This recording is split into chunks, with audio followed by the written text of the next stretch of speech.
Well, hi guys and gals, it's me, George, the Shade Tree Fix-It Man.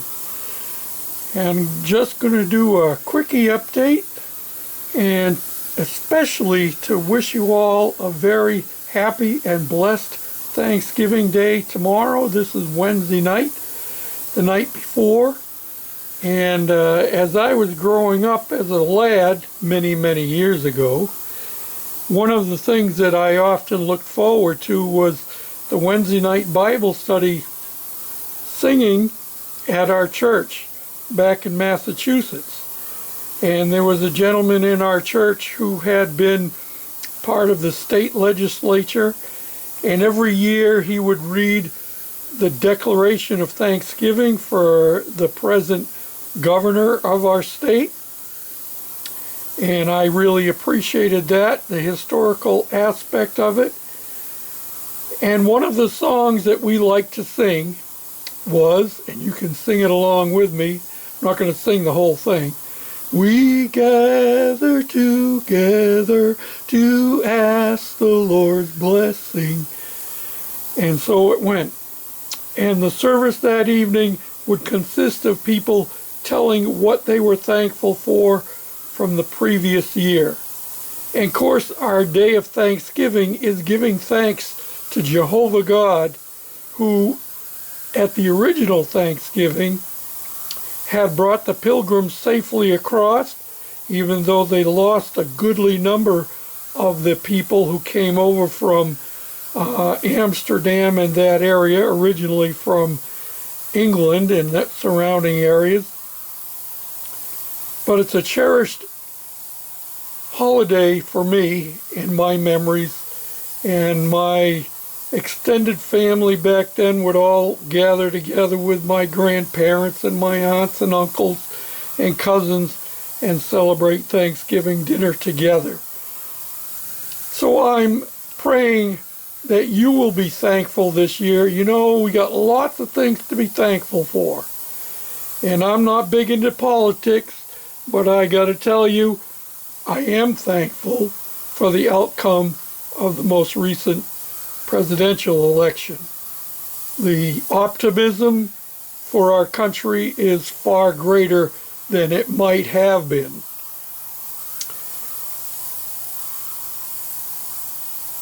You can see in front of me, I have the Onan engine up on my engine stand. And yeah, well, I'm not going to let the pressure entirely off of my engine lift, because I need to put some bracing on that thing. It's kind of wobbly. It is only 2x2, and even though I shortened it down by 6 inches, it's still fairly wobbly. I'm sure it wouldn't fall over, but I'll feel a lot better once I get the flywheel off of it and some of the other heavy stuff when I start stripping it down. And one of the things that I have to be thankful for is I have my old bench grinder over here. It's a 10-inch, 2-horsepower bench grinder. And that thing runs so smoothly, even with a wire wheel on it, it doesn't have to be bolted down. Well, I came out to use it a week or so ago, and nothing happened. I pulled the switch, nothing happened. So I did some electrical testing as far as I could. Well, I ended up taking it to an electrical repair shop down in Jackson, and they discovered that there was a problem with the switch. So the fellow said he thought he could fix it and probably would last as long as I needed it. And I said, well, let's do that. And I've got to tell you, I was pricing what it would cost to replace this 10-inch, 2-horsepower. New, they go for well over $1,000. So when he told me it was going to cost me $40 plus tax to fix it, I said, wow, that's fantastic. So I'm happy to have that back working again. And I have torn down my new drill press, and I'll take you over next door. Oh yeah, I got some parts in the parts cleaner, ultrasonic parts cleaner. It works really well. I'll turn the light on for you. I'm getting ready to go in the house. And oh, look at that, look at the floor. Andrew spent the day with me on this last Saturday, I think it was. Saturday? Yeah, Saturday. He came over and the two of us spent the day, most of the day, in here cleaning this shop. I gotta do the other one, but we'll get to that. So I've got the drill press all torn down and I've cleaned parts and I've got my post cleaned and I've got the quill cleaned. I'm going to have to replace one of the bearings in the quill. I cleaned the control arm that makes the quill go up and down. I forget what they call it. And I started sanding. Easy there, George. I started sanding the base, and I've got to wire wheel it, and I'll paint that. Everything's going to get painted. And my other table is waiting its turn, as is the pulley cover. I want to tell you something. I bought some of this stuff that's they sell on Facebook, and it's a miracle thing for cleaning rust. Yeah, well, it comes in a spray bottle. Now hold on to your hat. And this is the stuff right here. Can you read the label? If you can, you're better than me. It does say rust remover for steel, high concentration. Right there. But it doesn't give any directions. And unless you can read Chinese, you don't know what the contents are. Well, when I first started using it, and the first thing I tried using it on was my pole, because it had a pretty good coating of rust on it. It's got oil on it now, and I'm probably going to have to clean it one more time before I put it into service. And I also sprayed some of it on that thing there. Well, it would start taking it off, and it had a strange smell to it, and kind of a smell that I recognized. You'd have to let it set for about 10 minutes and it would start really eating the rust off. Well, I thought, you know, I wiped it off and I'd spray a little bit more on. And that's me, a moron. I sprayed some parts and left them set overnight.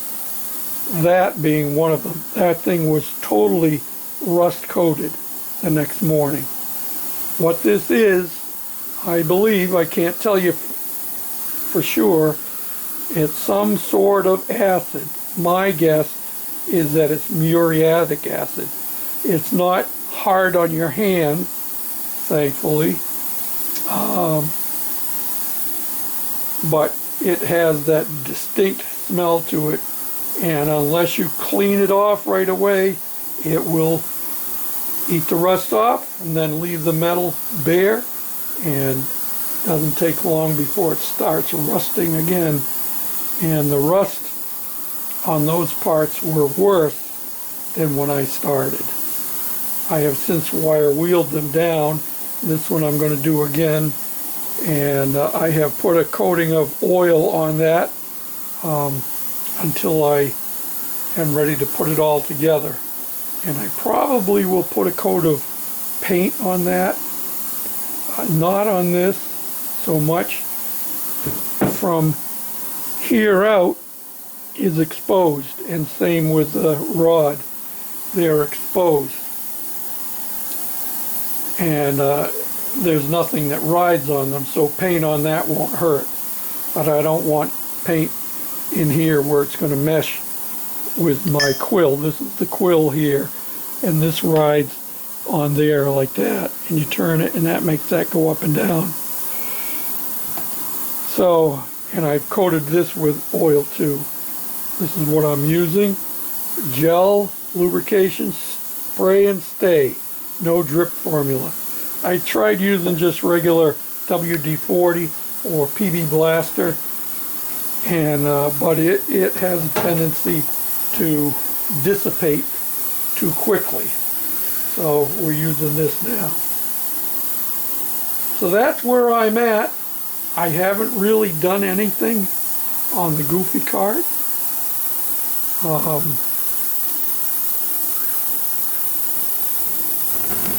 Because I've been working on this. So that's where we're at today. I actually have the head for the drill press is in the ultrasonic cleaner. And I've been cleaning parts over here in the parts cleaner too. So, until this next time, this is George, the Shade Tree Fix-It Man, saying thanks so much for following along, and thank you all for your friendship. And I do count each one of you as friends, and there's a select few that comment on almost every video, and we interact with one another more than my other 9,500 subscribers do. But I appreciate all of them, because every once in a while I get comments from some of my old videos.